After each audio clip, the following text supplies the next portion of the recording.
In the year 1871, the Great Fire nearly destroyed Chicago. But out of the ashes of that catastrophe rose a new Chicago, a city of brick and brawn, concrete and guts, with a short history of violence beating in its pulse. That history is on record, and the record is kept by the newspaper men who have made Chicago's papers great. No period in Chicago's history was more violent than the years of Prohibition. The rise and fall of the bootlegging empires was written in blood and bullets. In 1932, there were 365 murders committed in Chicago, one for each day of the year. 8 policemen were shot down in the line of duty. One of the most ruthless of these murders occurred on December 9th, 1932, on South Ashland Avenue, in a place operated by a woman named Wanda Skutnik. Wanda Skutnik's store in the Polish district was the front for a speakeasy.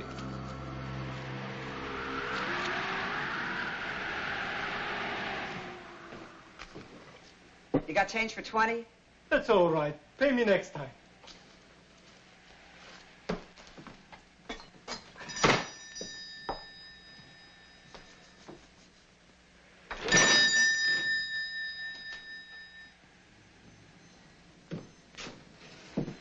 Wanda, you're looking at a guy that's coming down with a cold. Sit down. Oh, thanks. Hi.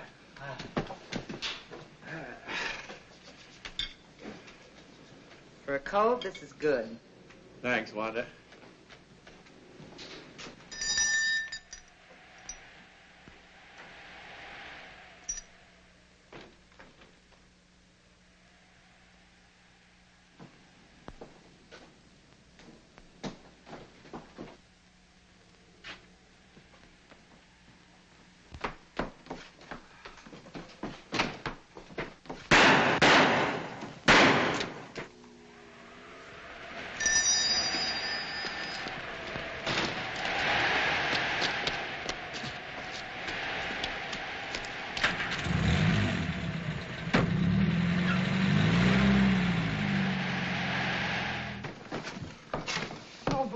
Get the police, Wanda. Get the police, quick. Hello. Hello, Central. Get me the police. Yeah, quick, please.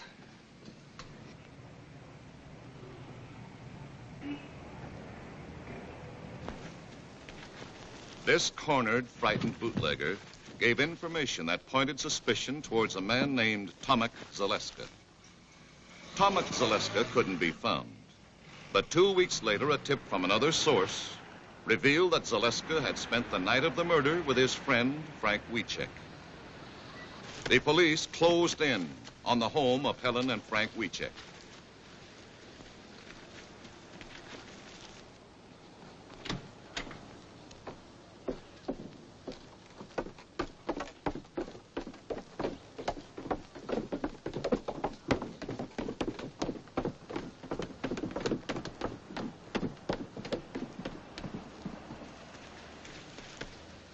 Helen and Frank were taken into custody for questioning.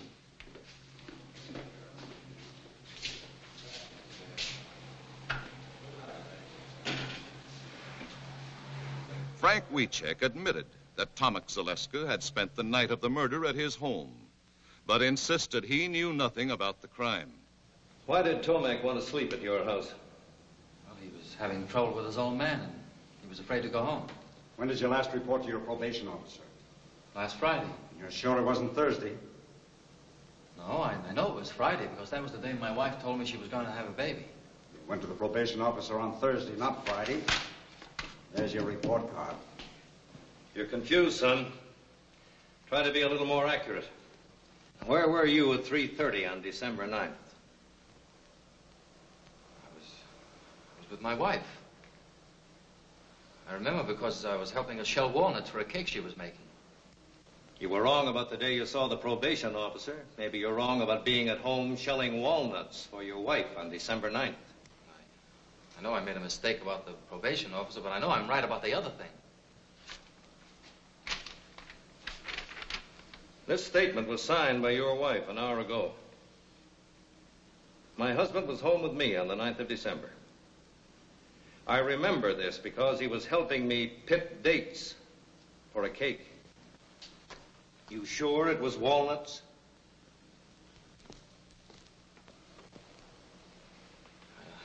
I don't know. I'm sure she must be mistaken.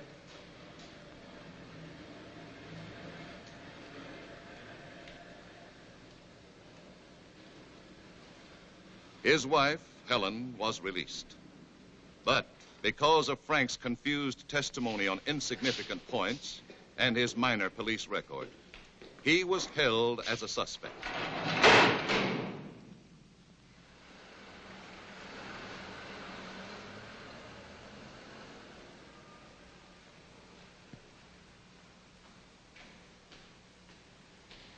Eventually, after hiding out for 6 weeks, Tomek Zaleska, protesting his innocence, surrendered to the police.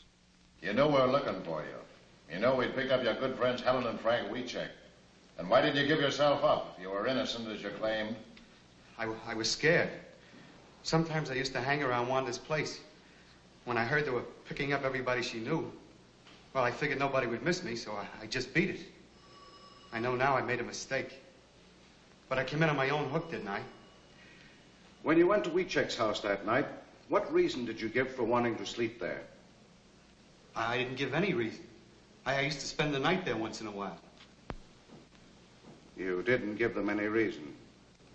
No. I just asked them to let me stay there, and they did.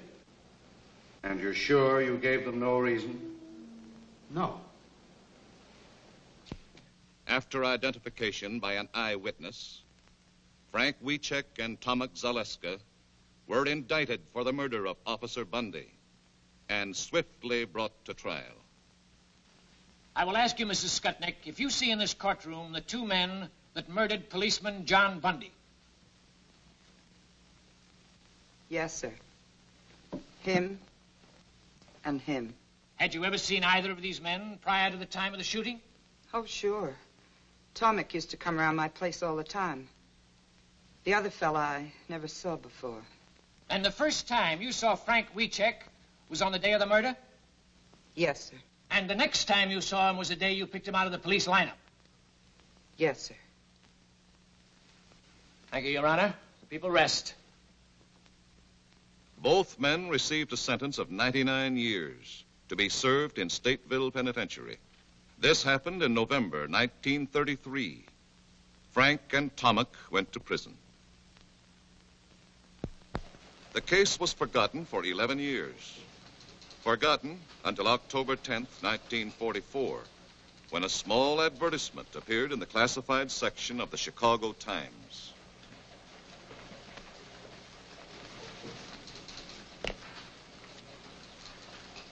Boy!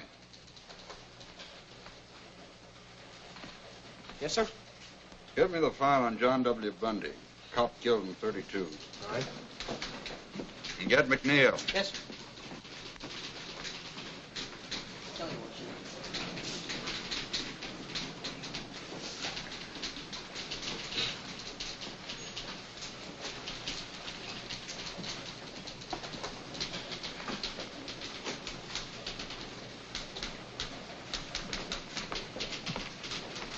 Check this.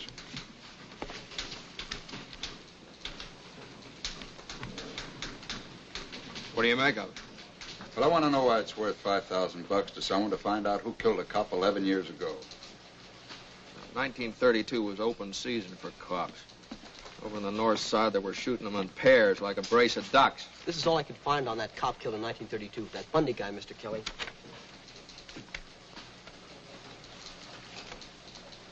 Now, you see what I mean? He didn't rate much. Well, it wouldn't hurt to check it. You might get your name in the paper. Now, this is sucker bait. Every grifter and mooch in town will be after that $5 grand. They'll frame their brothers to get it. And maybe this is a frame. There's a lot of angles, this thing. You see what I mean? Just takes you longer to catch on, that's all. I'm just thinking about it.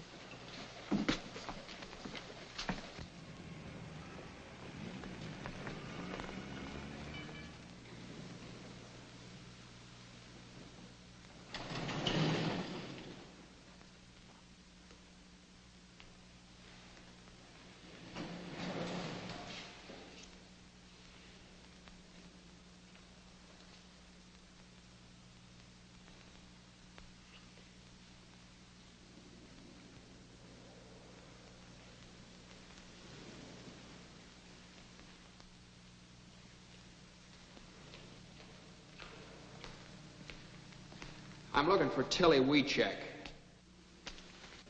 What you want? I called Northside 777. They said I'd find her here. I'm Tilly.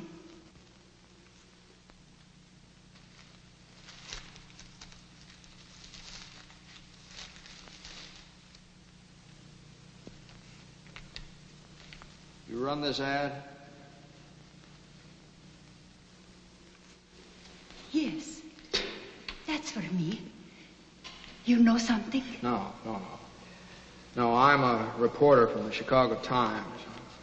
We'd like to know why you're so interested in finding the killers of this cub. Frank Wiecek is my son. I his mother. My son's in prison for killing him. He didn't do it. My friends, they tell me if I offer big money, maybe somebody will tell who killed the policeman. Now, you mean your son's in prison for killing the cop, is that right? Yes, but he don't do it. My Frank's a good boy. He don't do this thing. About this $5,000. Where'd you get it? Is that important? Oh, yeah, it's very important. Where he got it, where you got it, might have a lot to do with the case. He might have it hidden away someplace. Maybe you got it from some mob that's trying to spring him. No. I work. I scrub floors. 11 years. I never miss a day's work. I earned it. Every penny. 11 years? That's a long time. Yes. You just say it. My boy, he lived it. Believe me, mister. You don't know my Frank. But me, I his mother. You mean you got some new evidence, something that wasn't brought up at the trial? No. No. That's why I try to buy new evidence. No, you're just wasting your money. You'll get cheated out of it. No, not me. Look, lady. He's in for 99 years. Now, if you want to make good use of the money, send him lots of cigarettes and candy. Try and keep him happy. You're very kind. But I not use my money for candy or cigarettes. If you're not able to help, I get my Frank out someday. Somehow, I dream of this day. $5,000 a lot for a dream. Yes. 11 years. I dream and I work. First, I tried $3,000. Nothing. Now I try $5,000. Suppose nothing happened. Then I work 11 more years. I get $10,000. But my boy, someday he get out.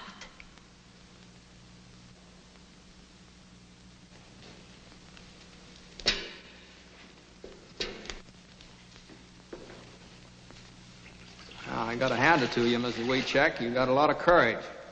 You help me? Oh, I'm afraid I couldn't do that. I'm only a reporter. I just write the story. Now, good luck to you.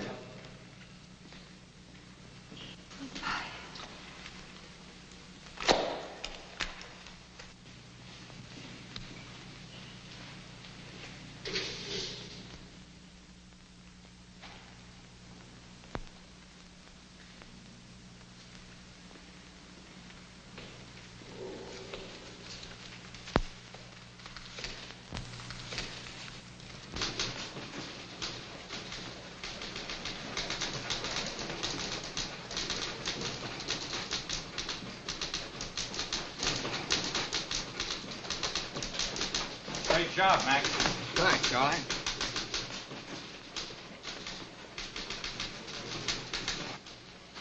Mac.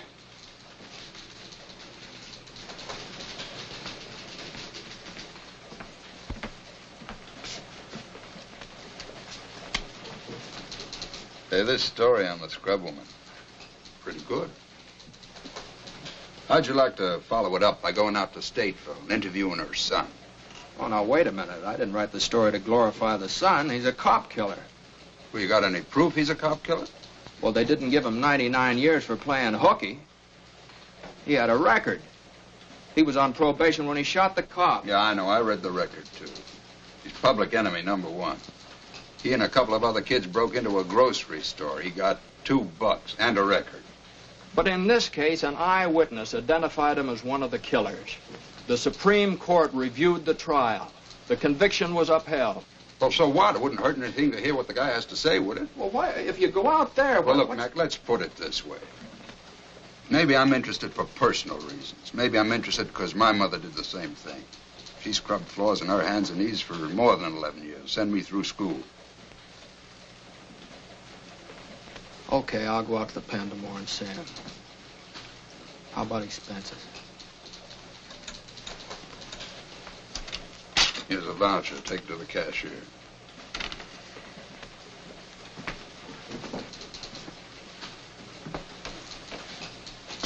Kelly.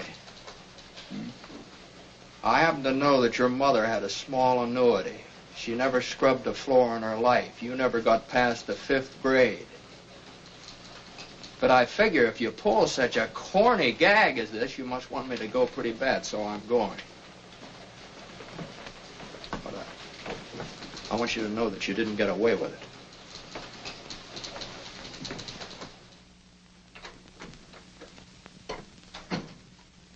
Jim? Yeah. You're early tonight. What happened? I gotta get up 8:30 in the morning, go out to Stateville and see that scrub woman's boy. Got something to eat for me? Mm-hmm, it's all ready. Hey. Hi. Hi.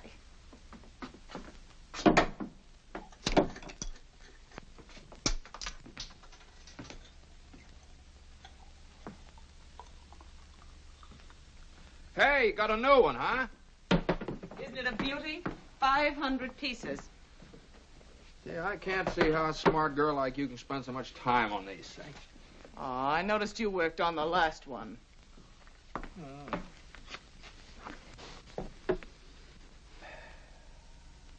You know, that was a marvelous yarn you wrote about that Polish woman. Had a lot of feeling. What a magnificent thing that old lady did. Yeah, everybody's touched. Especially Kelly. I was, too. Makes you feel warm. Well, I hit it pretty hard. But don't start believing it. I read the files on the case. That kid killed the cop. He got what was coming to him. Now, I need a branch of a tree right in there. See one around? Oh, that sky. That sky. I wasn't thinking about the boy. I was thinking about his mother. I hammer out a sob story and everybody's blubbering all over me. You know what it is? It catches your imagination. Nobody knows whether she's right or not, but she's worked so hard, she's had such faith that...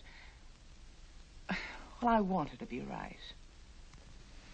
Honey, I love you. Well, wouldn't you scrub for it for me if I shot old Kelly in the head? Oh, I don't know. You don't. You don't. Jim. Oh, here's one. Here's one. Looks like it. Jim. Look, I'm going out to see him tomorrow. Well, you women are suckers for sentimentality, aren't you? I guess that's how I got you. All I had to do was dangle an orange blossom in front of you. Oh, it took a little more than that, Mr. McNeil. It did. Mm-hmm.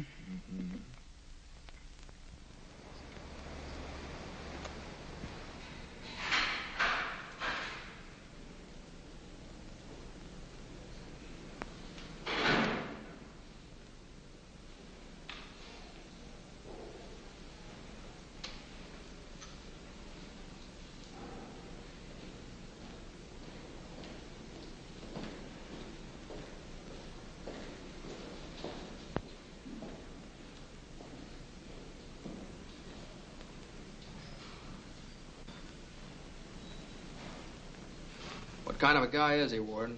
I like him. Oh. Frank, this is McNeil of the Chicago Times. He wants to interview you. Now, you don't have to consent to this interview or answer any questions if you don't want to. But I do want to. Sure I want to. Okay. That's fine. He's yours. Sit down, Frank. The Times has taken an interest in your case. I came out to ask you some questions. Yes, sir. I'd like more of your story, your side of it. I need an angle, something to hit the public with, you understand? Yes, sir. Now, you knew about the ad your mother ran in the papers, and the $5,000 reward. Yeah. Did you know she was scrubbing floors to earn that money? Yes, I did. All she lives for is to get me out. I guess that's all I've got to live for, too. Well, that's a very good angle to play up. Your faith in your mother, her faith in you. You know, if you're guilty, you're just letting her slave her life away for nothing. She knows I'm not guilty. Uh-huh. I read the news clips, transcript of the trial. They don't whitewash you, the way I see it. But you only read what convicted me. All the true facts didn't come out.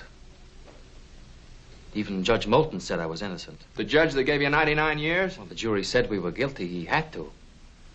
But in his chambers, he said he knew we were innocent. When was that?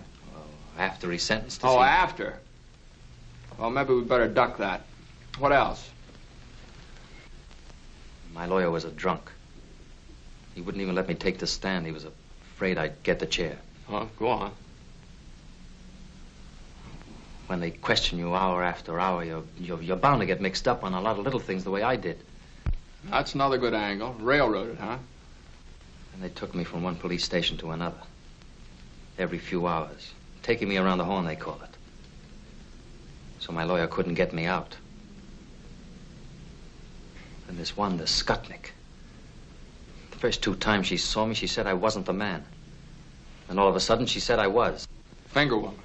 All right, we'll play that up, too. I was home with my wife the night the policeman was killed.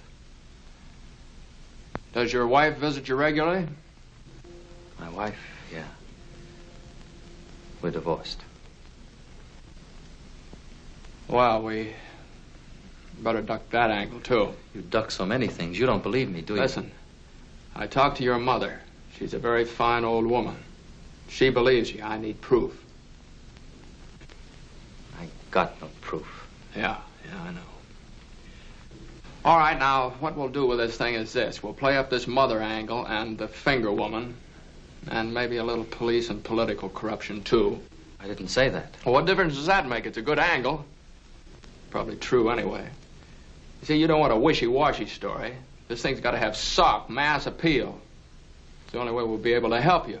Get sympathy, public support. Now, you leave it to me. Okay, Ward. Thank you. That's all, Frank.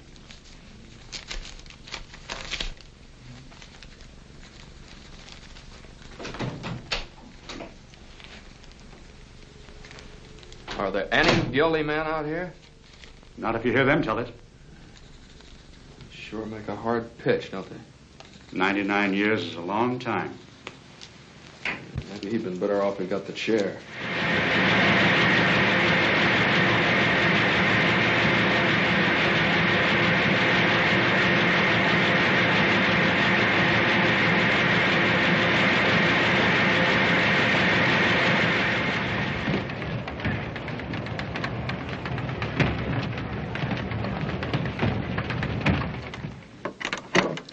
Mr. McNeil is busy, but I'll tell him you like the story. You're welcome. Yes, the Times is going to continue with the WeCheck case. You're welcome.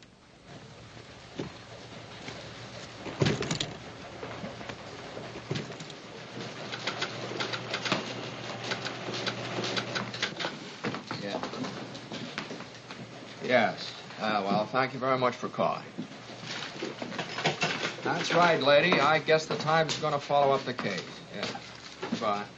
Say, what are you going to use for a follow-up? What follow-up? Well, the thing is snowballing. I want more of it.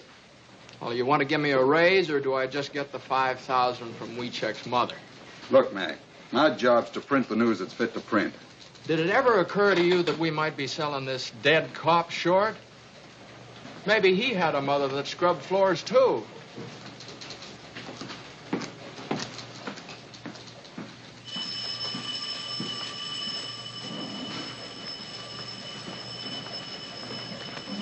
And another thing, you remember what Wiechek said about that judge that promised him a new trial? Well, the judge died 3 weeks after the case was closed. He's been dead for 11 years. That Wiechek's a pretty smart cookie, you know. He gives me a lead and knows I can't check up on it. Well, why don't you take a different lead? Look, Mac, you know we're getting on the average of more than 20 phone calls per hour from our readers. And every time that phone rings, you see those great big juicy headlines. I know, Chicago Times clears innocent man. Well, why not? Well, why not? It's impossible, Kelly. You can't do a thing like that. Listen, Mac, if you don't like the story, if you think he's guilty, end it. Write a finish piece and kill it. I'll take that deal. I'll interview his wife. She believed in him so much she divorced him. That ought to kill it for good.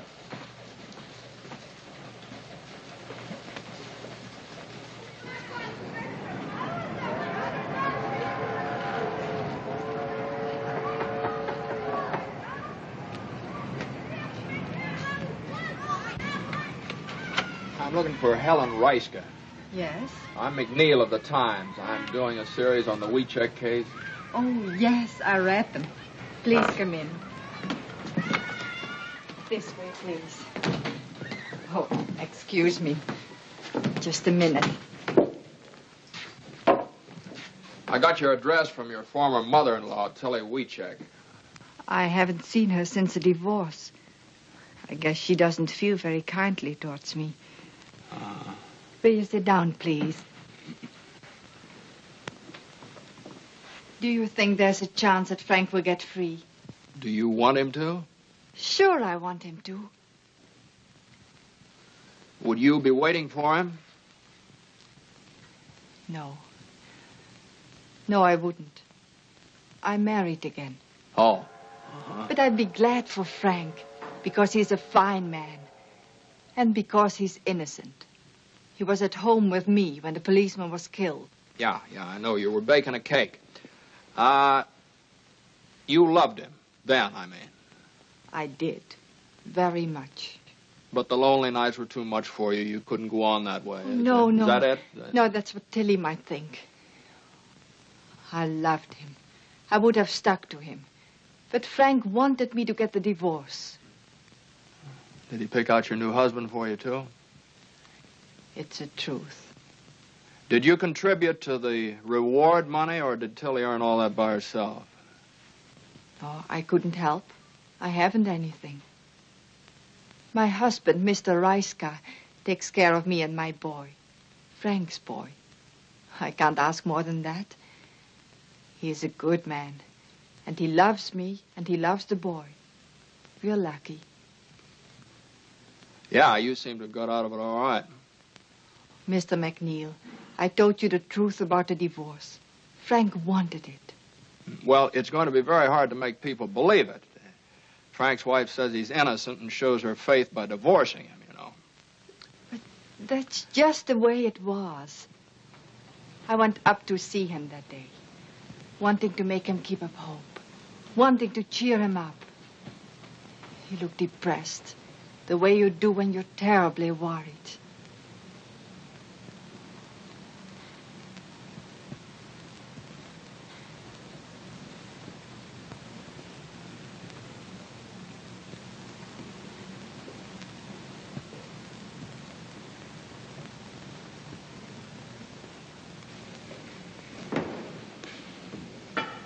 How have you been? Fine. How have you been? Fine. How's Ma? Fine. And the boy? How's the boy? Oh, he is fine. Always fine. Everything's fine. We have nothing to say anymore. Oh, Frank, darling, please. I know. So many things you don't say. You don't want to talk about the outside because I'm in here. You don't want to remind me. But I remind myself. I think of lots of things. Ellen, tell me, how's the boy doing in school? He's doing very well, Frank. But what about the other boys? Kids can hurt him bad. They're only kids, Frank. Yeah, They do not know what they're saying. son of a jailbird. Cop killer's son. Oh, it's nothing, Frank. I was thinking about moving to a new neighborhood anyway. He'll go to a new school. Oh, it's no good. A new school is no good, Helen. A new name. That would be good. Frank. I'm just like dead, Helen. In 30 years, maybe I can get a parole, if I'm lucky. 30 years. Helen, you've got to divorce me, Helen. You can't mean that, Frank. Yes. Love's not for us anymore, Helen. It's finished. Now we must think of the boy. Only the boy. My boy must live for me. But I couldn't do it, Frank. I just couldn't.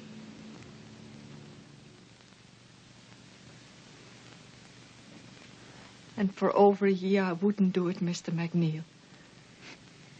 But Frank kept begging me and begging me. Then I met Mr. Reiska. He loved me, and he was fond of little Frank. He understood everything about us. Well, what about the boy? Does he know? Yes, he knows. But now everyone calls his father Uncle Frank. We've made a point of that. Look, Mom, Brandon! No! You lost the other one. This is Mr. McNeil of the newspaper. And that's my husband, Mr. Reiska. Reiska? And that's my boy, Frank. How are you? Say, I'd like to get a couple of shots of you and the boy, if it's all right. That's all right. Come on, son. Come over Sit- here, sit Frank. Right there. There you are. Come on. Hey.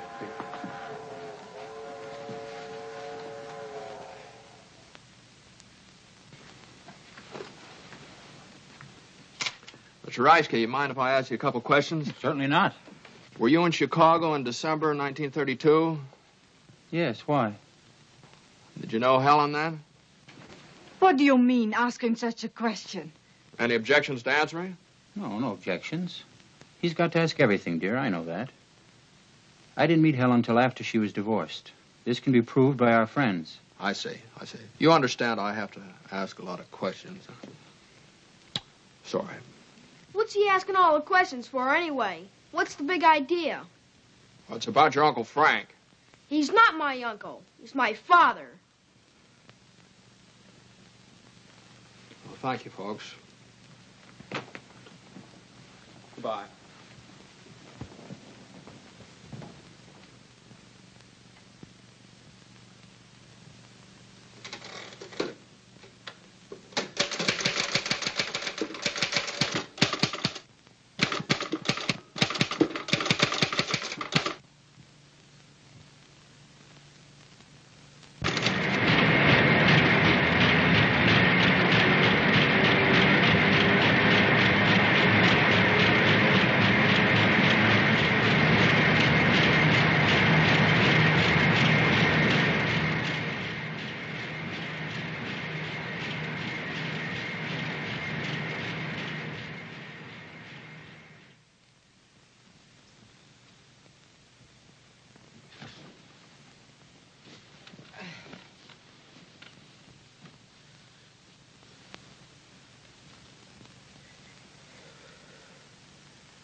Darling, wake up. What's the matter? Huh? Hungry? Want a nice sandwich? Oh, no. You've been gnashing your teeth and making an awful noise. I've never known you to be like this, Jim. I don't know. Maybe it's something I ate. I ate the same things. Well, maybe it's something I wrote down.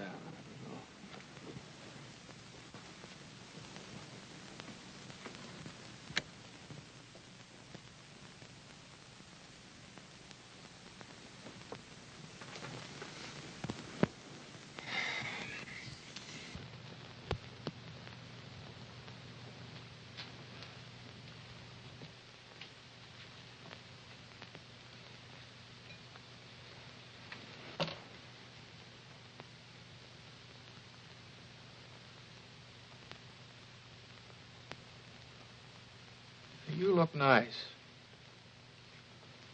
Will you marry me? I did. Oh, yeah, that's fine. Thanks. You're welcome. Just remember I'm here. Well, come on over here. Maybe we can work this out together. What's the matter? Won't the pieces fit together? Some of them, but they make the wrong picture. Pieces never make the wrong picture. Maybe you're looking at them from the wrong angle. Sometimes it's mighty hard to figure. Why don't you let go? You want him to be innocent. You want him to be free. Admit it. Oh, maybe you're right. Maybe I do want him to be free. But that doesn't make me believe he's innocent. If you want to believe, that's enough. Believe it. Will you marry me? Oh, that's right, you did. Will you fix me that sandwich then? Hey.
Hey, Kelly, have you seen this item on the warehouse fire? Might be a firebug, arson ring. You think there's anything to it? There might be. Well, follow it up. Is that an assignment? Sure. Oh, Mac, I know there's nothing more to the WeCheck case. It's all washed up. But before you tackle this warehouse yarn, the warden called me this morning. WeCheck wants to see you again. Well, for what? I don't know. Maybe he wants to confess. Well, I was just up there. Don't I get time off for good behavior? WeCheck's been up there for 11 years, Mac. That cop's been buried longer than that.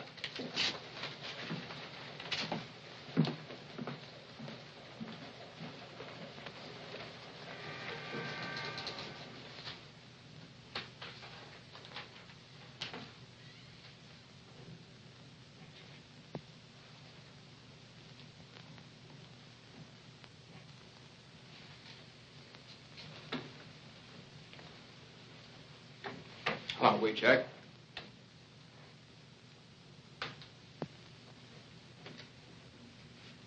Mr. McNeil, I sent for you to tell you that I don't want you to write anymore about me or my family. I've read what you've written. I've seen the pictures of my mother, my wife, and my boy. We poured our hearts out to you, unashamed. Well, you wanted help, didn't you? That's the only way you can get people interested in the case. Nobody's going to read a little two-line ad like your mother ran in the paper. 500,000 people have been following this story. Now, somebody might know the killers and get in touch with us. I don't want that kind of help. I'll stay here 1,000 years. But you must not write anymore about my wife and my mother and my boy. My mother is doing this for me, not to sell your papers. Oh, now, wait a minute. I made my wife divorce me, so my boy has a new name. Now you put his picture in the paper. You spoiled everything for him. I don't know. I thought I was doing a good job. No. This is writing without heart, without truth. Before I thought maybe some crook lawyer would try to get the $5,000 from my mother. But this I never figured. Yes, I say it. I'll stay here. I'll stay here 1,000 years. But never write anymore about my family. Leave them alone. Leave alone my wife and my boy.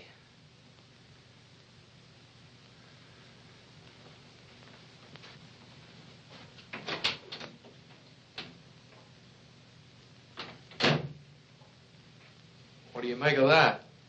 Well, I guess he figured you pitched him some pretty low curves.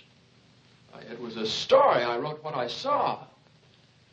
You know, up here, every man claims to be innocent. But the prisoners are the harshest judges of themselves. And they believe we have only two men who don't belong here. Tomek Zaleska and Frank Wiecek. All right, Warden. Say, I wonder if you'd let me try something else. I'd like to talk to Tomek Zaleska. Okay.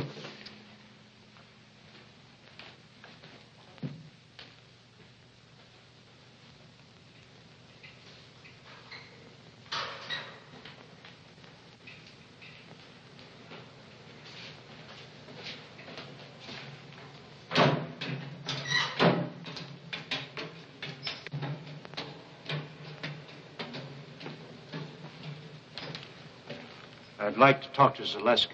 Yes, sir.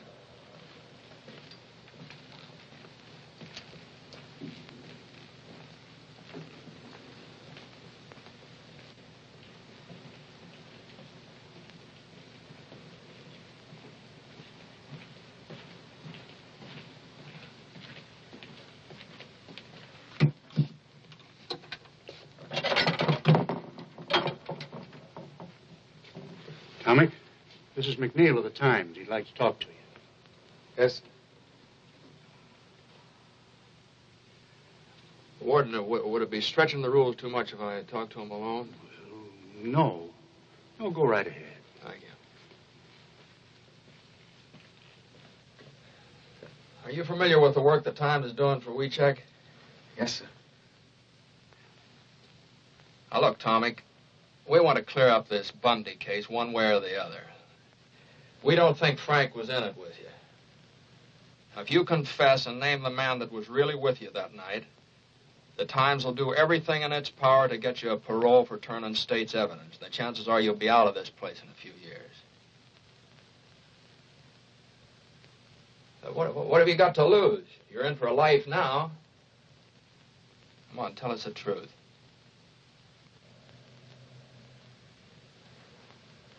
Sure.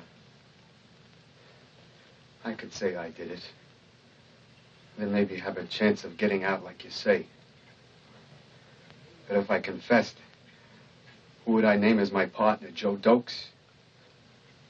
I couldn't make it stick for 1 minute. That's the trouble with being innocent. You don't know what really happened.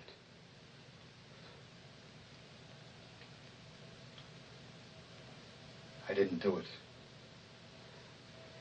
Me and Frank had nothing to do with it.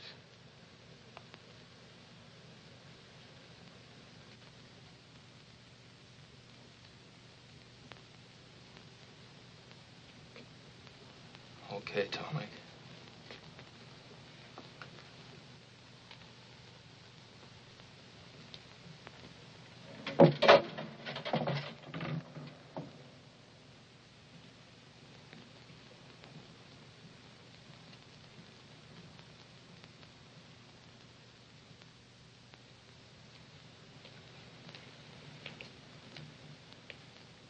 Well?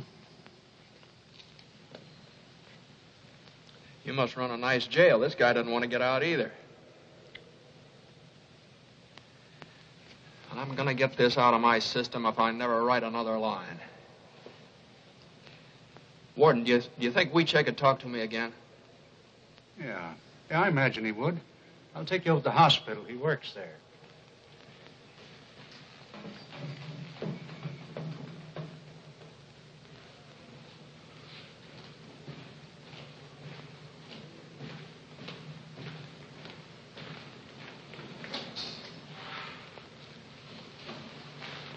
Frank, Mr. McNeil would like to talk to you again, if it's all right with you.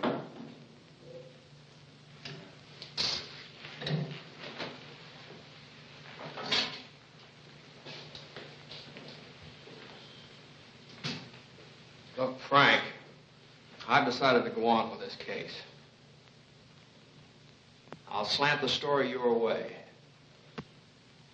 I also want you to know that I'm still not convinced you're innocent, but I'm willing to dig, get the facts. But remember this. If I ever catch you lying, I'll blast you so hard you won't even get a parole when you're 33 years up. Is it a deal? I've nothing to be afraid of. It's a deal. Okay, Frank. Now, I want you to give me some information. This judge you told me about, you know, the one that died. Were there any witnesses when he told you he'd try and get you a new trial? Yeah, there was a bailiff. Uh-huh. What was his name? I don't know. Well, I'll find out. What was the name of your lawyer? His name was Underwood. Underwood. Where does he practice? He's disbarred now. That's great. A disbarred lawyer and a dead judge. All right, what else? There's Wanda Skutnik. It was she alone who put me where I am. She identified me, but the other two witnesses, Gruska and the mailman, said no. Then there was the police captain. He was the one who got Skutnik to say I was the man. He stood right alongside of her when she picked me out.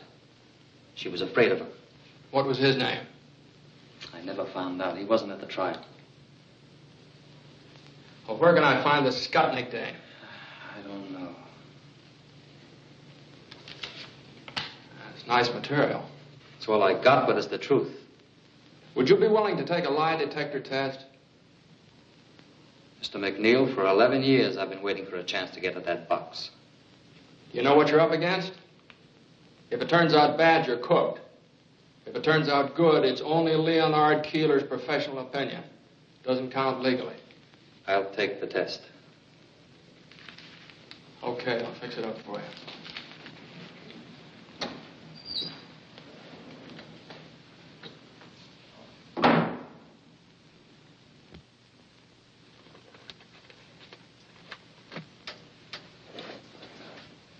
Listen, kid, take it from me. Keep away from Keeler and that lie detector. I'm not afraid of it. That's what I said. Why, I had the cops, the state's attorney, even my own lawyer believing in me. I was a cinch. Then they talked me into going up against that box. What happened? What do you mean, what happened? I'm doing life, ain't I?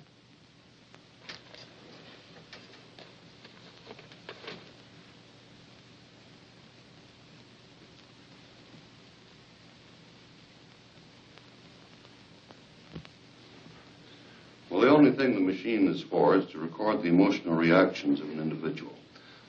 We place a blood pressure cuff about the upper arm of the subject, and then through the impulses to the timbre system, record the variations in blood pressure and pulse on this stylus. Then the pneumograph is fastened about the subject's chest, and we record the changes in the respiration. And the electrodes fasten on the palm and the back of the hand to record the changes in electrical conductivity of the skin. It's a very sensitive criteria for emotional reaction, emotionality. Oh. Mr. Keeler's all ready for you, Frank. Sit down, Frank. Just take it easy and relax. I'll do the best I can, Mr. Keeler.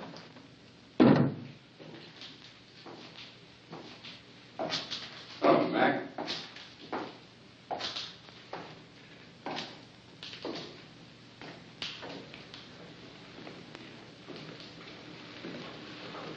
What are you doing here?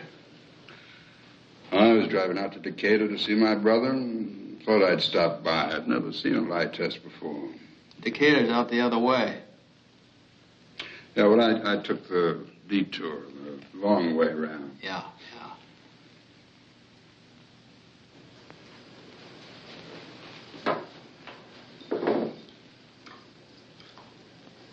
These are a pair of electrodes. I clip them to the palm on the back of your hand to pick up the electrical changes in the nervous system. I'm going to try an experimental test now. I want you to take one of these cards, look at it, remember the card that you chose, and then place it back in the group. I'm going to ask you one card at a time, and I want you to say no to each card that I ask, including the chosen card. You understand? Yes, sir. Now just face forward. Don't watch the machine. And sit as quietly as you can.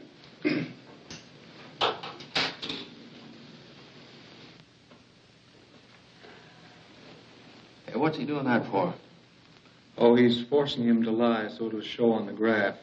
Gives good basis for judging Weechek's reactions. Did you choose the 7 of clubs? No. Did you take the 3 of spades? No.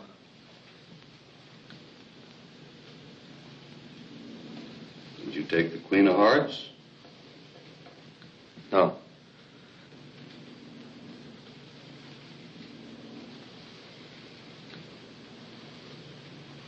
Did you take the Ace of Hearts? No.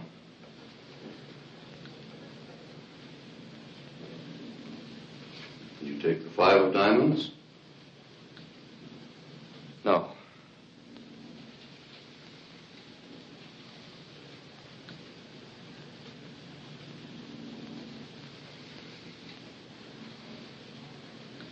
Did you take the 6 of Clubs? No.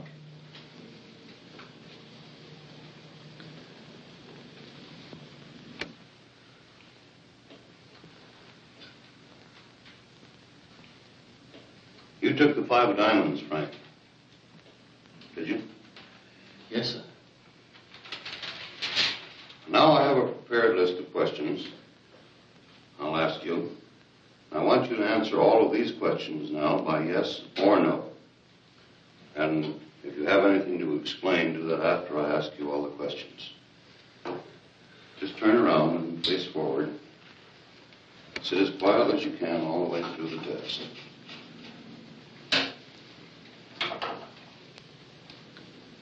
Don't forget, just yes or no all the way through. Is your name Frank Weechek? Yes.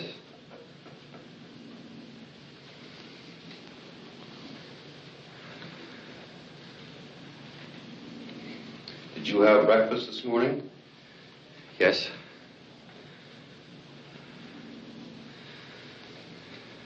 Do you know Tomix, Alaska? Yes.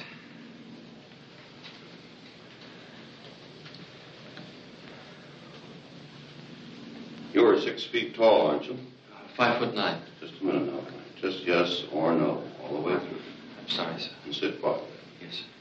I'll have to begin again now. I'll just ask you some of these questions. No, I'm sorry. Is your name Frank Weechek? Yes.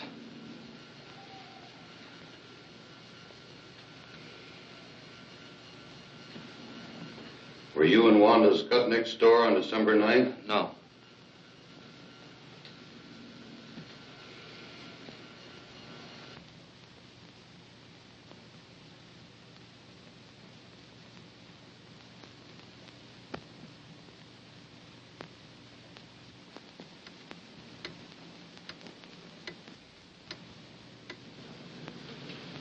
Were you home at the time of the robbery?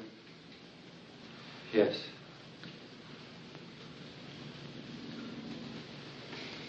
That's all I'm going to ask you. Just sit quietly now for a few moments, and I'll take it off. Yes, sir.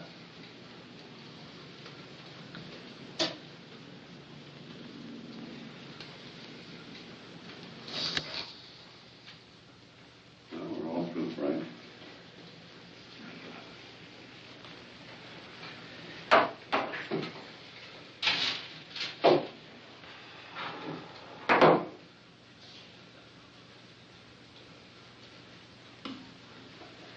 Bye, and I'll probably see you later. See you later, Frank.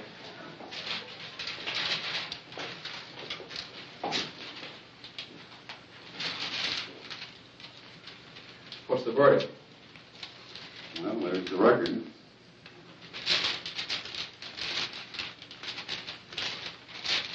Well, what's that jump there? Well, he reacted in all three curves, very specifically. He lied to that question. Is that where you asked him if he killed Bundy? No. Are you married? Well, but he didn't lie. He isn't married. He's divorced.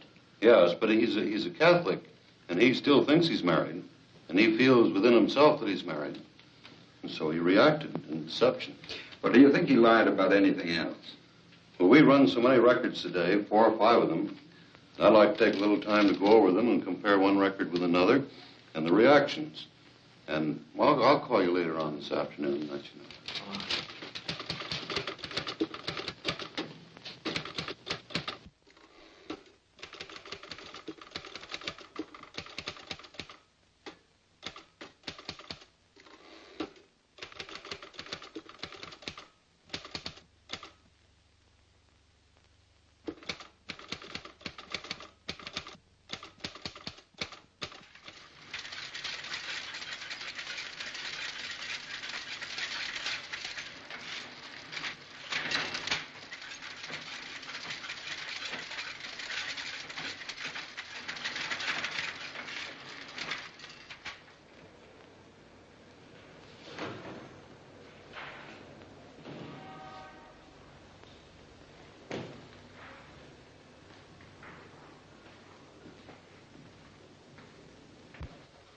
Hi, McNeil. What can I do for you? Say, Larson, I'd like to check on the date of arrest of a fellow by the name of Frank Wiechek.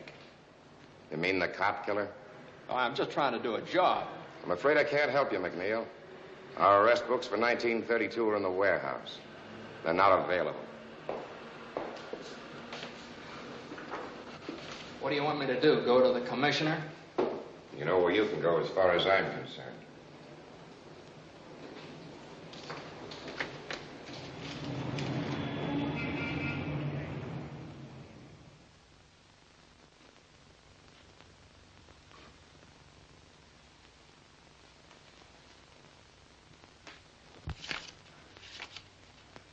Here it is. Booked for murder December 23rd.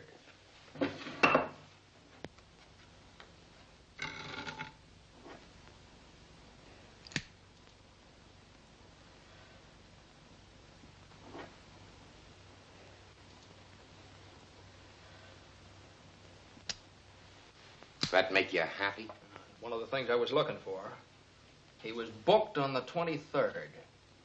Now, if I can just find out whether he was arrested before then. What difference would that make? Well, if he was arrested before the 23rd, it'd prove that this Skutnik dame could have seen him a couple of times before she identified him. Captain Norris of the New City Precinct handled the Skutnik identification. He never operated that way. Captain Norris, huh?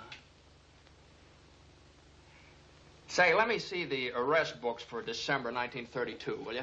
I can't help you on that. Look, all I'm trying to do is to find out whether this fellow Wiechek is a cop killer or not.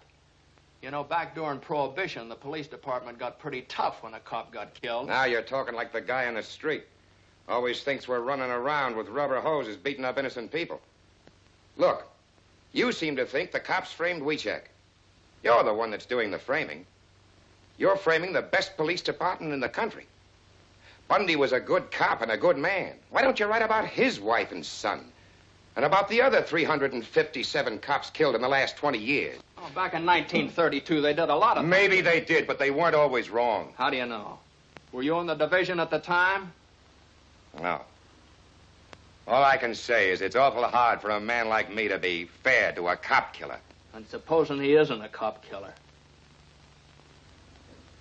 Maybe I ought to help you, but I just can't. You've helped me plenty, don't worry. Captain Norris, huh? Had charge of the Skutnik identification, huh? Well, it looks like he's sort of mixed up in this himself. Maybe I better go over and talk to him. You better take a shovel with you. You'll have to dig him up. He died in 38.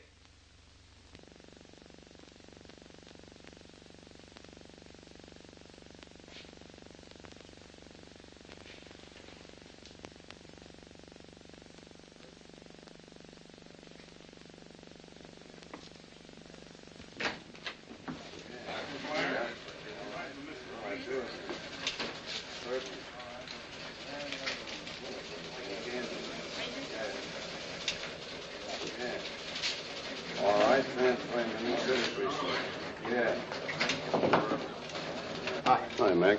Off your beat, ain't you? Yeah, sort of. I need some help. Lay off of me, Mac. The word's gone out to keep away from you. I've done you a lot of favors, Matt. Now, is there any place I can find some records of people that come in here and look at the police show-ups? Material witnesses. Somebody might have been subpoenaed to come in here and identify Weechek. If we kept that kind of stuff, the books would fill Soldiers Field. Well, now, would there be any photographs? Anything We like don't that? take no pictures in station houses. Press boys might get a shot of the witnesses on the steps, but never inside. Now, look, Mac. If I'm seen talking to you, I'm going to be back walking my old beat. Now, why not be a good guy? And don't be here when I get back. May I use your phone? Yeah. Use that line. Don't touch those.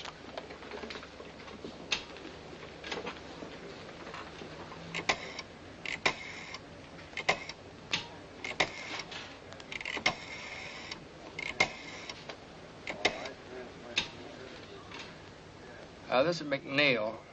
Give me Kelly. Say, check through our files to see if any of our boys took pictures of the Weechek arrest in 1932. Get someone to check the Tribune and the rest of the papers. Now, listen, Kelly. A photographer takes maybe 10 shots, prints one of them. I want to see the other 9. Now, listen. The Herald Examiner, they were still in business then, weren't they? Now, this is just their kind of picture. I'll check on that myself.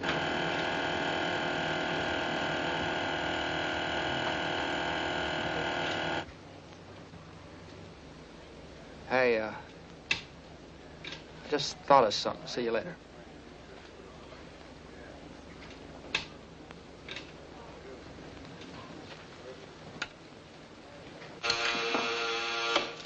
Your city precinct. This is McNeil over at headquarters. You got the book on the Weechek arrest in 1932? Yeah, but we've been told to pull it out of the files. I'll drop over and see it. Okay, we're right over. Right.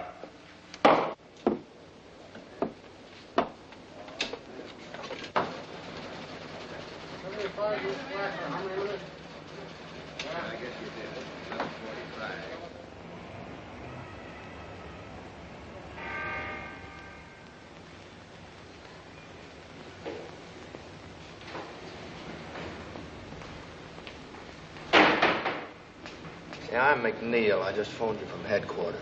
You got that book on the Weechek arrest? Come in.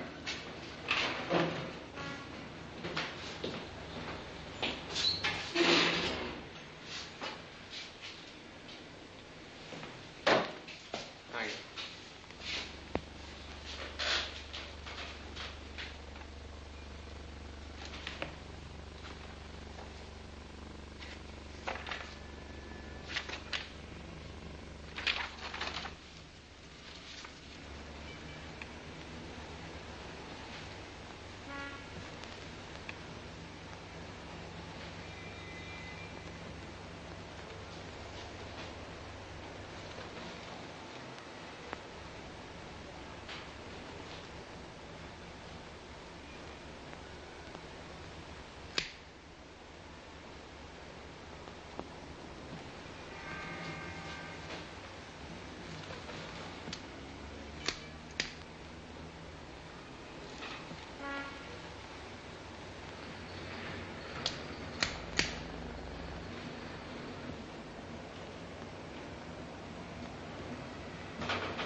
What'd you find? Weechek was arrested in the morning of the 22nd.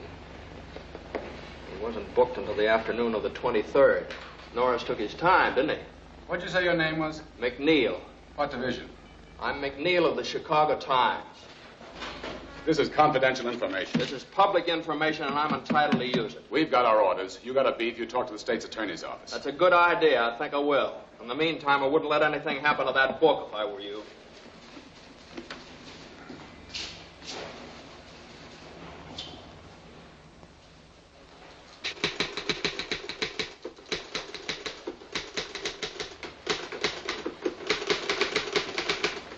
Mac! Hey, Mac!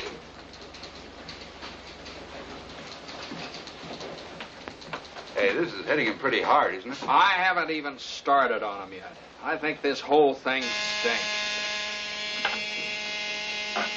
Kelly speaking. Yeah. Yes, sir. Right away. That's the boss. He wants us both. Let's go. Let's go.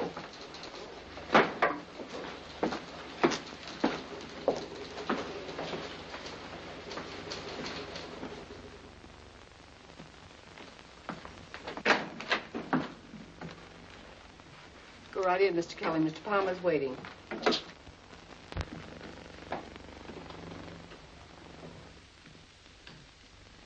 Mr. Kelly, Mr. McNeil, I believe you know the commissioner. Oh, well.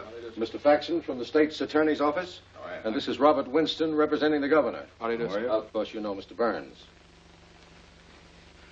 Mr. Kelly, these gentlemen object to our handling of the WeCheck story. Mr. Kelly, we feel that the Times, through you and Mr. McNeil, is slinging mud on one of the finest police departments in the United States. And specifically, we object to your efforts to arouse sympathy for a man who killed a police officer. We'd just like to point out, gentlemen, that Frank Wiechek was convicted by a jury. His case was reviewed by the Supreme Court, and the conviction was upheld. All these legal authorities believed in Frank Wiechek's guilt. Well, a long time ago, a lot of people believed the world was flat. At this late date, do you wish to impugn the integrity of the jury and the court? If they were wrong, yes. Back in 1932, a steady stream of convictions made good publicity. Remember? Frank Wiechek was found guilty, and he belongs where he is. Were you in the state's attorney's office in 1932? Why, yes, I was, but I didn't have anything to do with the Wiechek case. I have no axe to grind, Mr. McNeil. But I believe you're unnecessarily discrediting this regime. Furthermore, your stories may be holding out false hope of a pardon to both Frank Wiechek and his mother. I'm not so sure it's false. We are. Look, up until now, what we've printed was based on interview and investigation. We've invented nothing, and we don't intend to. Well, a great deal of emotion and color can be lent to simple facts. The governor feels this entire matter is undermining law and order. But Wiechek is innocent. It'd be criminal for us to stop now. Well, you must remember, Mr. McNeil, that another political party was in power at that time. We're not to blame, but the public tires us with your brush. You can't destroy the confidence we built up in this regime just to sell newspapers. It may have started like that, but it isn't that way anymore. Now, look, gentlemen, believe me, this man is not guilty. I don't know if he's guilty or not, but we don't want this police force persecuted anymore. Well, what's the difference? Oh, now, just a minute, gentlemen. The governor wants this thing cleared up. We're not asking you to forget the man if he's innocent, but we don't want this dragged on and on just to promote circulation. Now, we have a proposition to offer you to settle this thing once and for all. I can suggest to the governor that he set up a hearing of the pardon board.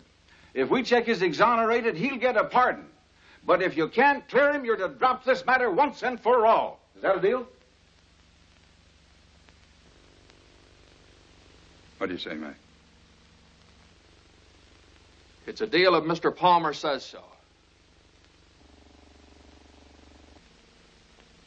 Okay. It's a deal. I'll ask the governor to set up a special hearing next week. Are you ready to accept that? Yes, I am. There's just one thing, Mr. McNeil. If you go before a pardon board and they turn him down, it'll go on Wiechek's record. Then when he's eligible for parole, that record may hurt his chances. Now, mind you, there's no regulation. There's no law. But the very fact that he was investigated by the pardon board and turned down may have a prejudicial effect upon his application. What you're doing is gambling with Wiechek's parole. Now, that's a chance we'll have to take. Well, gentlemen, that's settled then. We're agreed. Thank you very much, gentlemen. We'll live up to our end of the bargain. Goodbye. Goodbye, sir. Goodbye.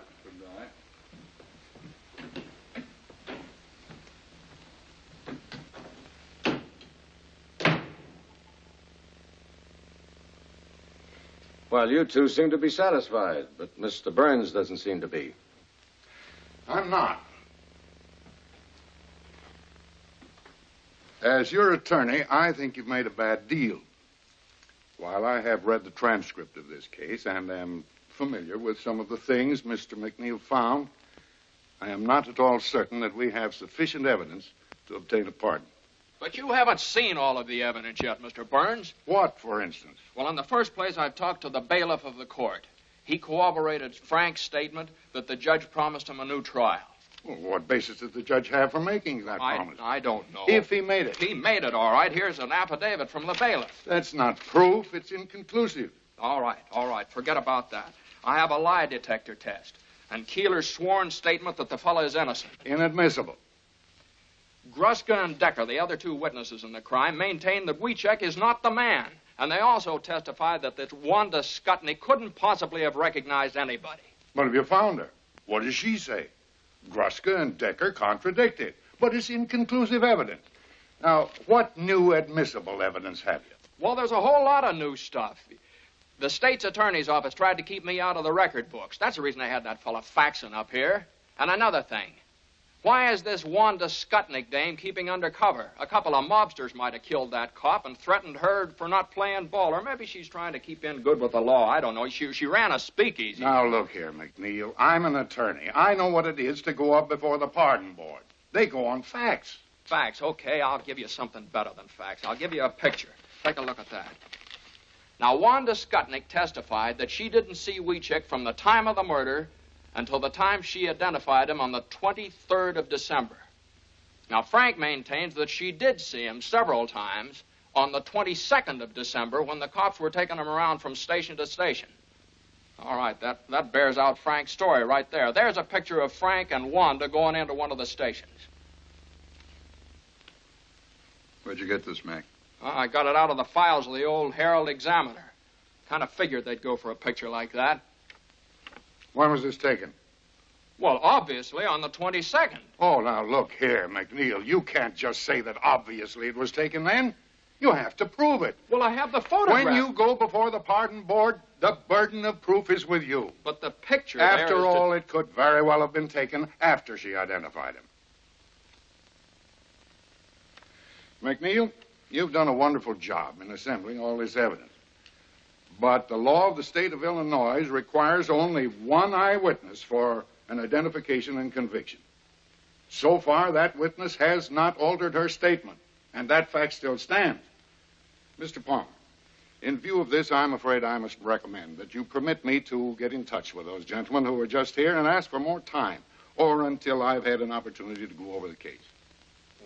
Then your advice is to call the whole thing off. That's right. Oh, now, Mr. Palmer, I realize that Mr. Burns knows more about the law than I do. But I want to tell you some things about this case you don't know. I went into this thing believing nothing. I was skeptical. I figured Wiecek is using his mother to spring him. But I've changed my mind. This man is innocent, Mr. Palmer. I know that without any doubt. Now, it's true I haven't found Wanda Skutnik, but I want a chance to find her. I want a chance to get this guy out of jail. Now, if you call off this hearing, I'll never get that chance again. The bargain stands. Thank you, sir. Just a minute, McNeil. Let me give you one last piece of advice. Even if you do find this Wanda Skutnik, I don't believe she'll ever change her testimony. There's only one thing for you to do. Discredit her. Prove she's a liar. Otherwise, you're wasting your time.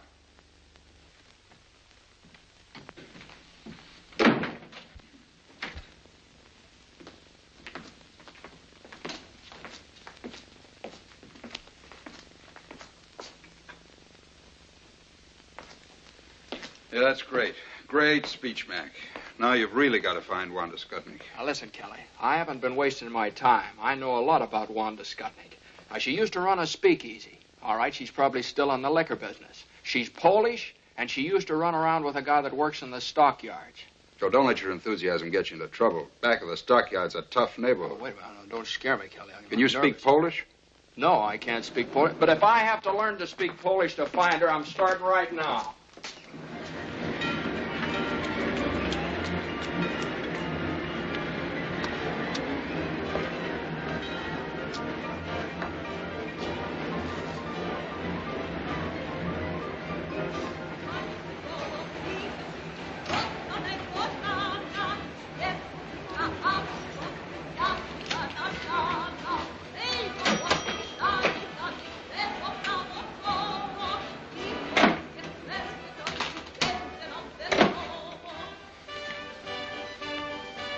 What do you have? Say, did you ever see that woman before? Her name's Wanda Skutnik. You a copper? No. Her uncle died, left her a little money. I hear she's remarried. Having a hard time finding her. Money, huh? I don't know. I'll see if the boys in the back room know about it. Go ahead. Czy któryś słyszał, że kobieta się nazywa Wanda Skutnik? Nie. Było pewnie żonata? Ja wcale nie. I ma nowe nazwisko. Nie. Never heard of it. Right.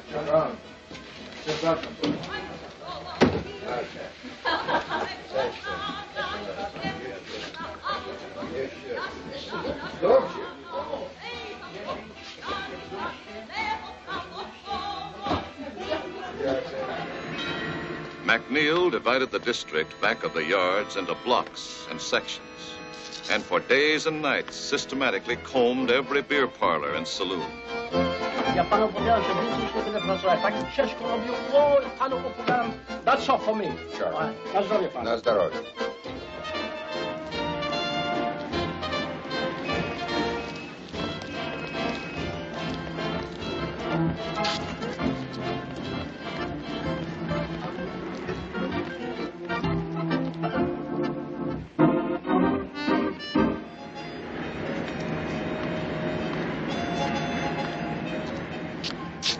Ja mam 21.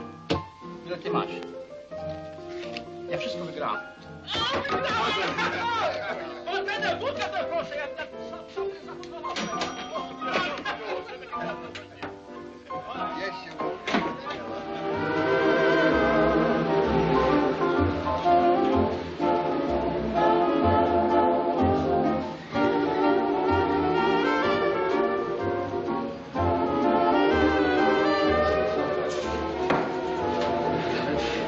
Give me a bourbon.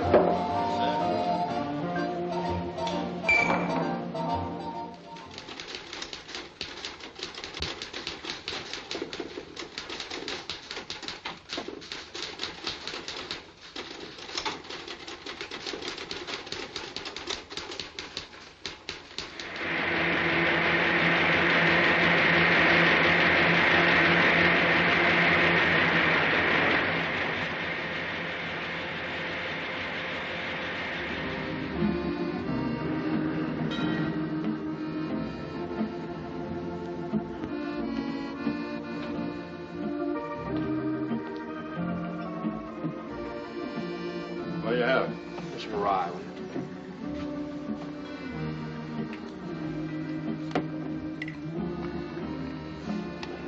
Say, did you ever see that woman around here? No, I don't think I have. Her name's Skutnik, Wanda Skutnik. A lot of women come in here, but I don't know them by name.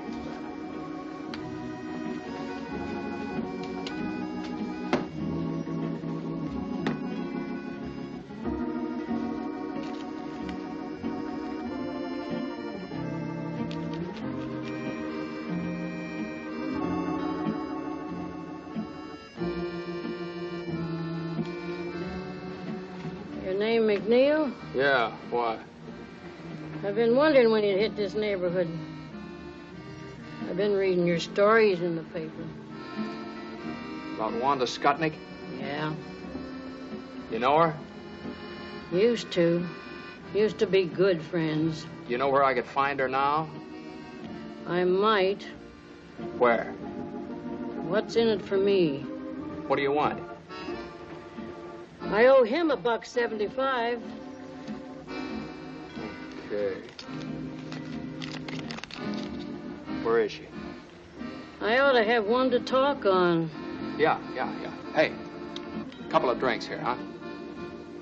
What happens to Wanda if you find her? Oh, not a thing. I'm just going to ask her some questions.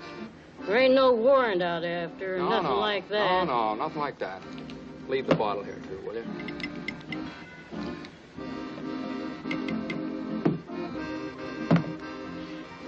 She hadn't ought to thrown them bricks at me.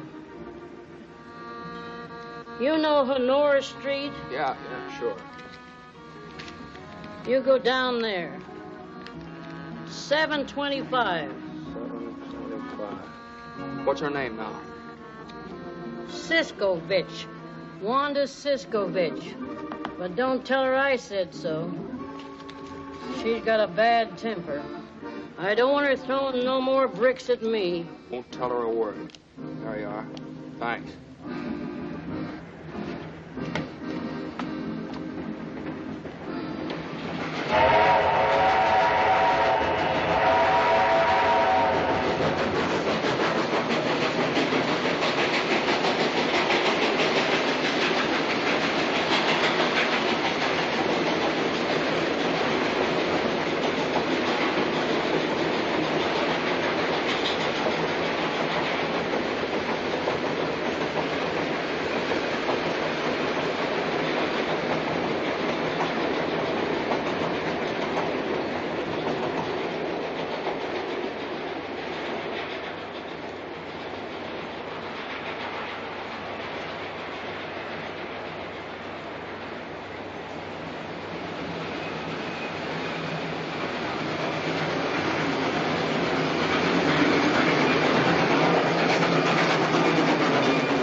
Come in.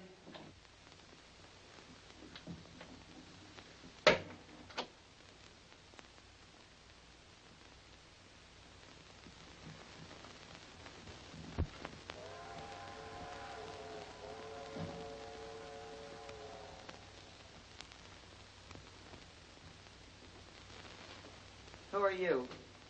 I'm from the Times. Get out of here! So you're Wanda Skutnik. Yeah. I've been wondering when you'd show up. Now, look, lady, I'm not going to give you any trouble. I'd just like to ask you a few questions. You want to cry in my beer? All I want to know is this. Is there any possibility that you might have been mistaken when you identified Wiechek? No. Well, if you're so positive, we can prove it. Will you take a lie test? A lie test? You think I'm crazy? Look, will you give me a sworn statement? I did my swearing in court.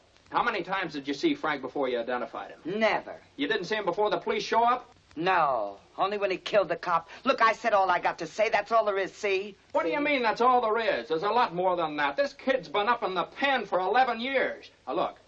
I've got to go before the pardon board day after tomorrow. Now, Frank's got a good chance to get off if you help him. I got no reason to help Wiechek, and I got no reason to help you neither. You're the one that wrote them lies about me. I've been thinking of suing you for libel. That's the reason I wrote them. I called you a liar and a bootlegger and a finger woman. I insulted you every way I could think of, and I'm going to keep on doing it, see? Go ahead and sue us for libel. I'd just like to get you up on a witness stand under oath. Yeah, and you still wouldn't get nothing out of me.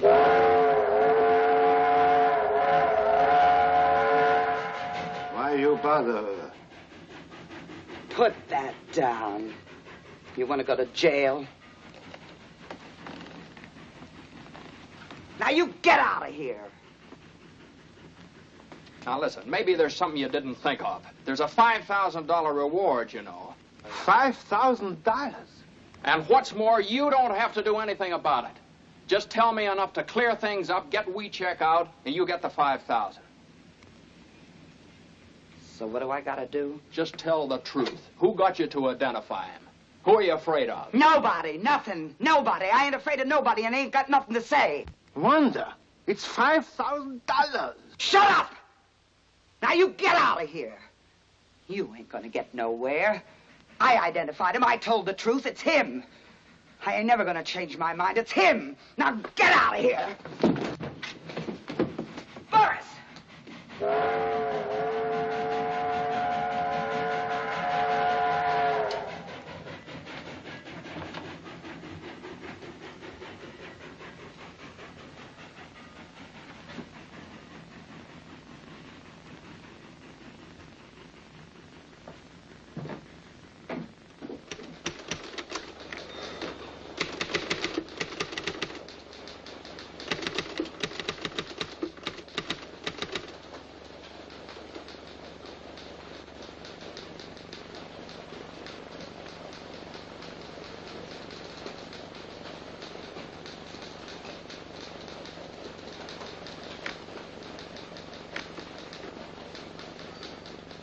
Well, Mr. Burns has given us a clear picture of the situation. If Wanda Skutnik can defy the pardon board, if the board has no authority to subpoena her, the power to make her talk, then we're helpless.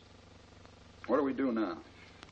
The thing for us to do now is for me to appear before the pardon board at Springfield this afternoon, present our apologies, and ask that the case be withdrawn. Will that appear on Frank's record? Will it spoil his chances when he becomes eligible for a parole? No, his name simply will not come before the board. All right. That's it, then. I'm sorry, Mr. Palmer. I want to apologize to you, too, Mr. Burns. I thought if I found this woman, I could make her talk, but I missed her. I'm sorry. Okay, Mac. Kelly, write a finished story on this Wanda Skutnik and end the whole thing. Get the paper off the hook. Well, I can get a train for Springfield in about half hour. Good.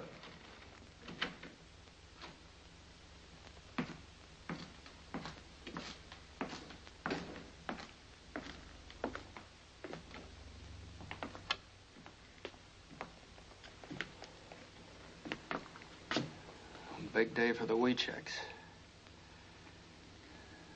Write a finished story. Get the paper off the hook.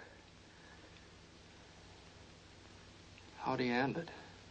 Well, first you better go out and see Weechek's mother. I couldn't do that. I just couldn't do that, Kelly. What do you want her to do? Read it in the paper?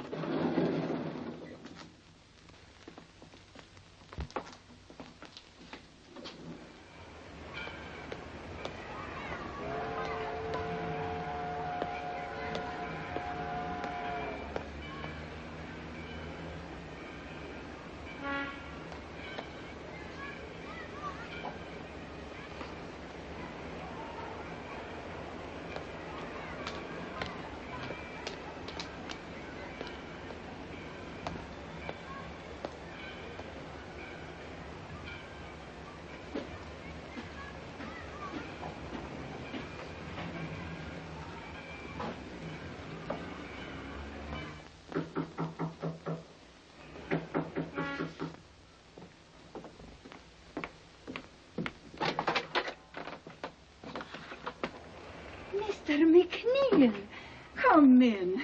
Thank you. I got to excuse myself. I was not expecting company. You mustn't regard me as company, Kelly.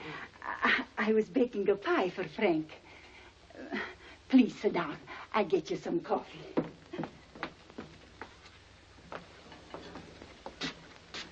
I really can't stay, Tilly. I just came out to talk to you about something. About the pardon board, yes? Oh, I pray for this day. I want to tell you about it. Yeah. Come over and sit down.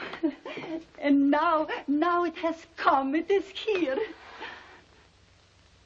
Tilly, I must tell you this. Yeah.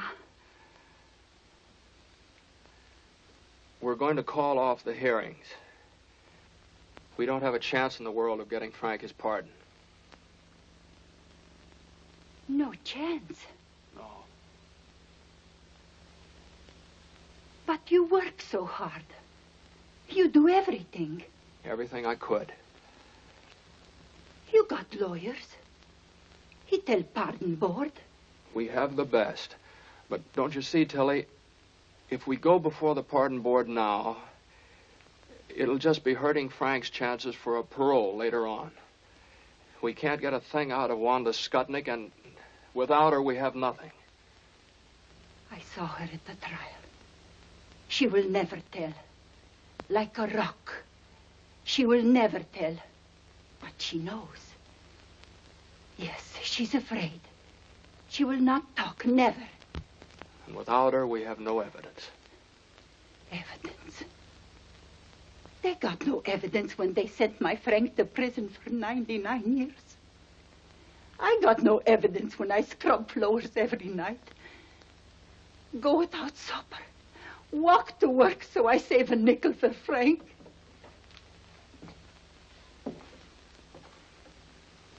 Evidence. What is this evidence?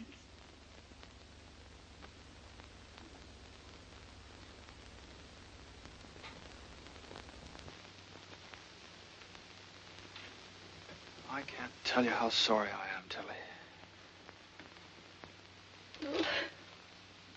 You try to help. You're a good man. But if this thing happened, then we fight some more. We fight more and more. Yes? No, Tilly. We're calling off the hearing. The Times is dropping the case. No. But if you go, I got no friend left. I'm sorry.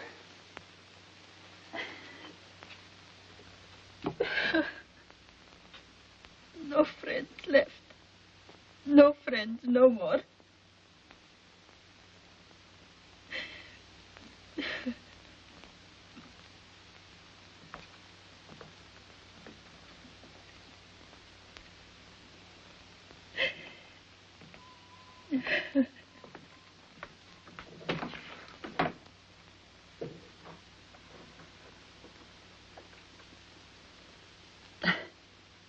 Big fool me. Sure, I got a friend.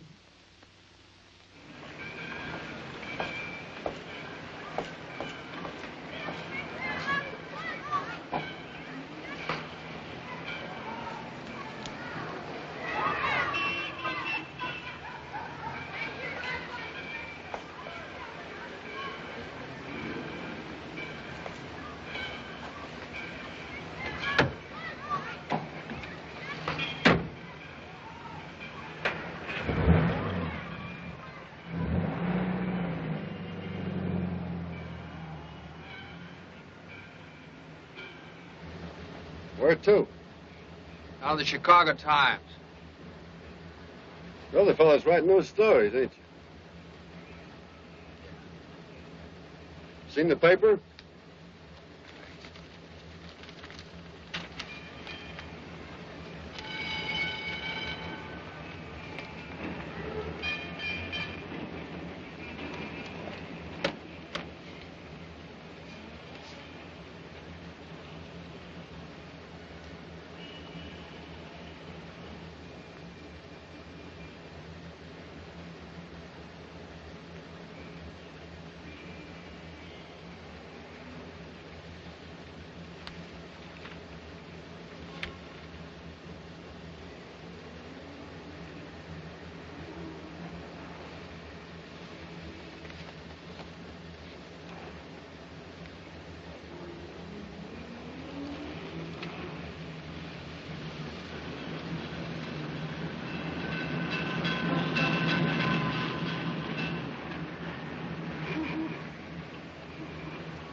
Hey, change that, will you? Get me down to police headquarters. Fast you can.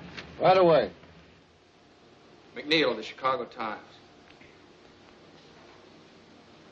First door on your left, Mr. McNeil.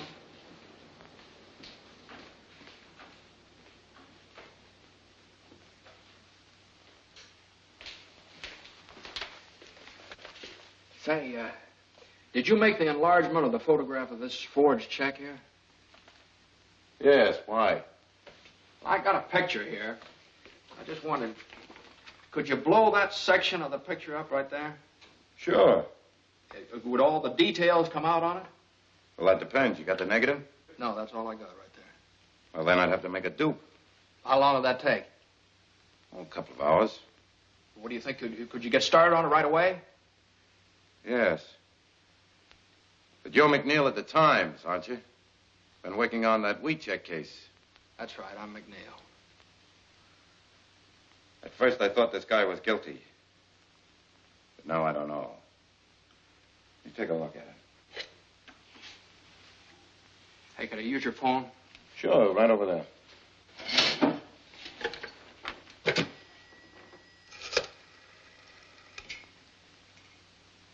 I want to put in a person-to-person call to Mr. Martin J. Burns. He's up at the state capitol in Springfield, Illinois. That's right. Yeah.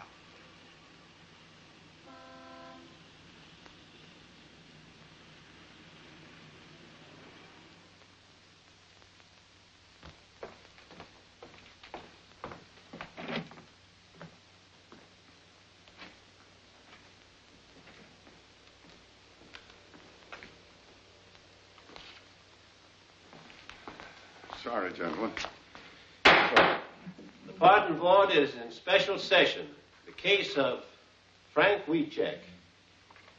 Gentlemen, I feel somewhat at a loss because I came here to ask that the petition of Frank Wieczek be withdrawn. However, about an hour ago, I received a telephone call from James McNeil of the Chicago Times, who informs me that he has uncovered the evidence we've been seeking. It is conclusive evidence that supports the petition of Frank Wieczek. You may present the evidence, Mr. Burns. Unfortunately, gentlemen, my telephone conversation with Mr. McNeil was necessarily brief. He's flying down to Springfield. He should be here at any moment. What evidence does he have? I'm afraid I don't know.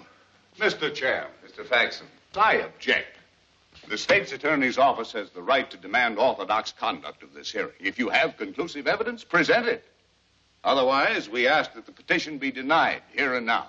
Mr. Faxon, we certainly intend to follow orthodox procedure in this Board of Pardons.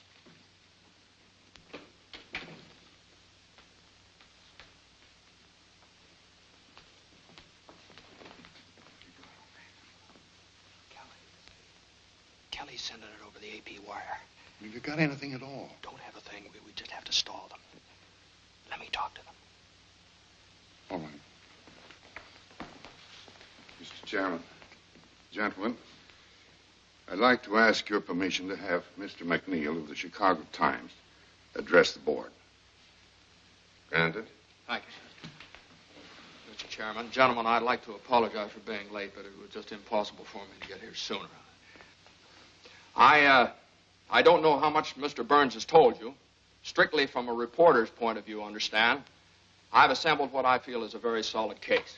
And of what does this case consist? Well, it consists of such debatable items as a lie detector test. Now, I realize that you're unable to accept that. You want evidence. But sometimes the weight of evidence, just because it's in the record, is heavy enough to crush the truth. We'll discuss the shortcomings of our judicial system some other time, Mr. McNeil. Yes, sir, I'm sorry. I realize that at the present time you want facts. We have a notarized affidavit from the bailiff of Judge Moulton's court that the judge felt that Wieczek did not receive a fair trial.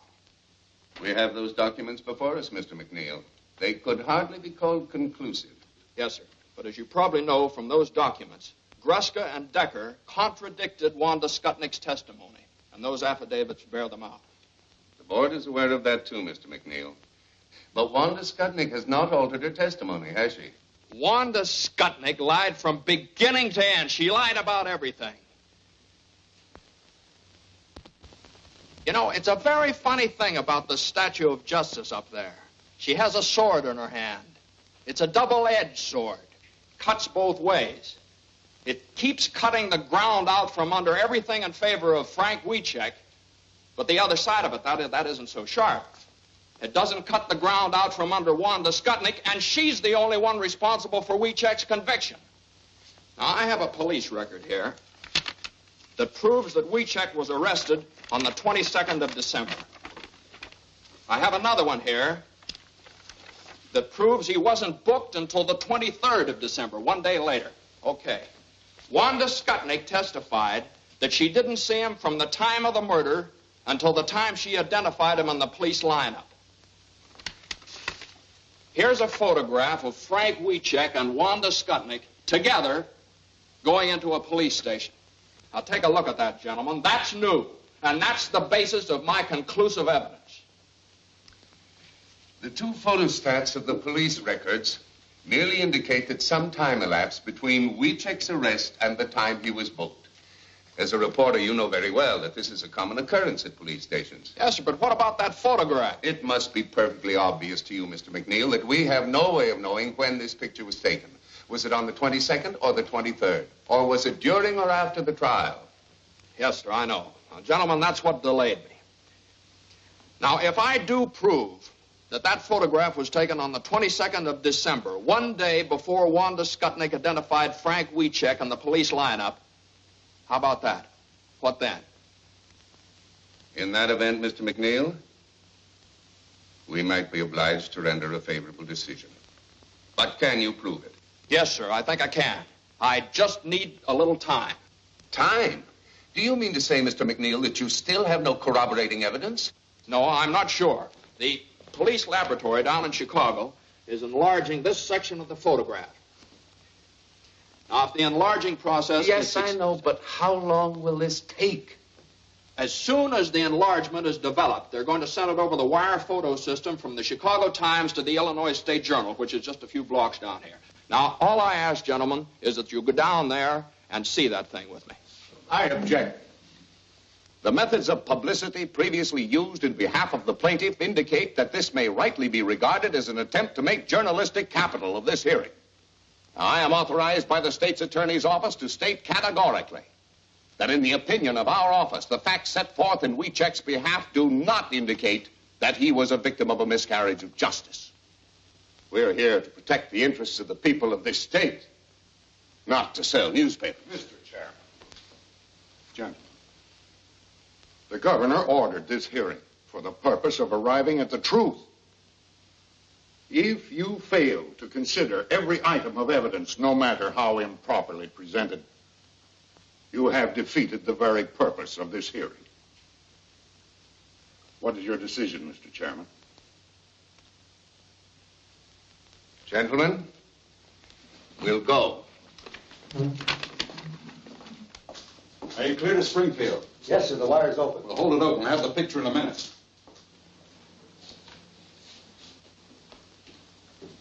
Which one's McNeil? Yeah, right here. There are a couple of prints that came in a while ago from Kelly of the Chicago Times. This one's blown up 100 times. This one 140. He said you'd understand. Okay, thanks very much. Excuse me.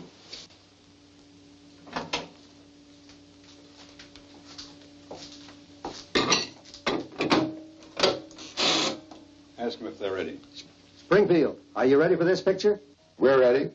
Okay, here's the final lineup. Okay. All ready, Mr. McNeil.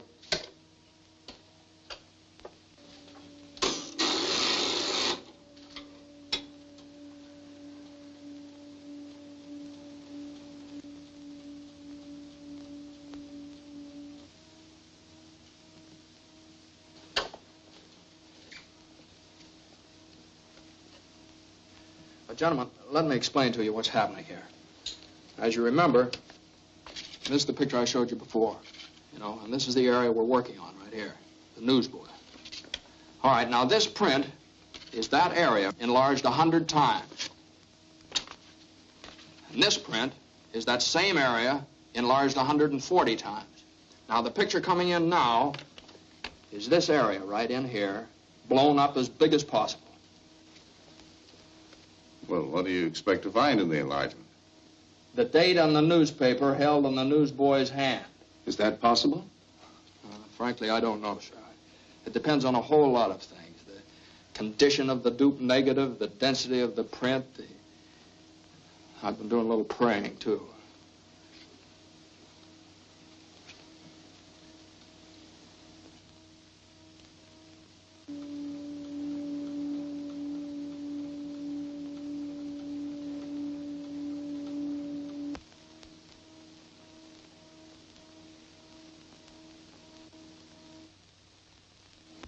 That's it, Mr. McNeil. Excuse me, please. How long will this take?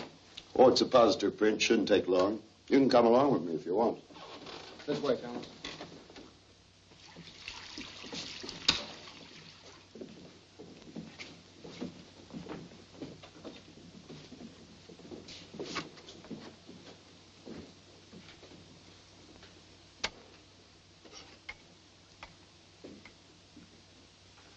Remember, this is the area I showed you.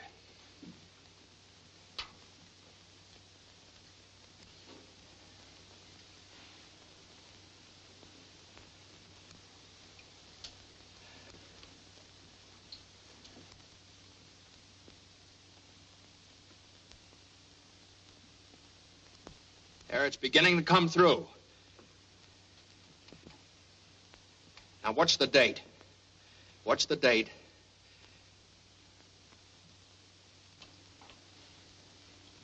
December. There it is. December 22nd. 22nd of December. There it is.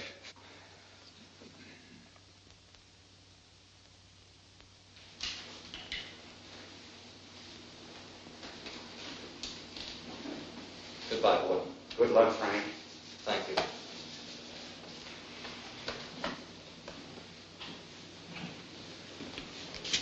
New suit and $10. Almost $1 a year. Oh, look, Frank. It's a big thing when a sovereign state admits an error. Remember this. There aren't many governments in the world that would do it.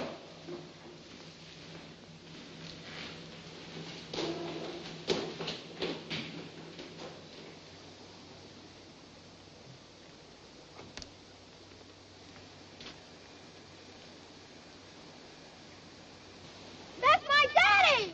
Daddy!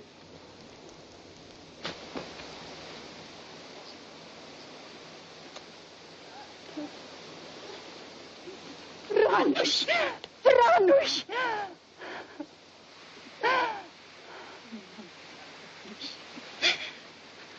Helen. Frank.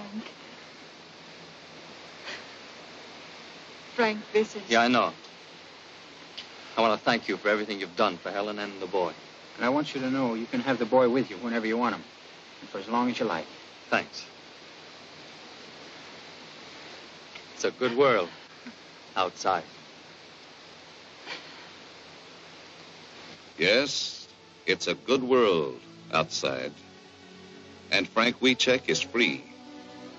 Free because of a mother's faith, the courage of a newspaper, and one reporter's refusal to accept defeat.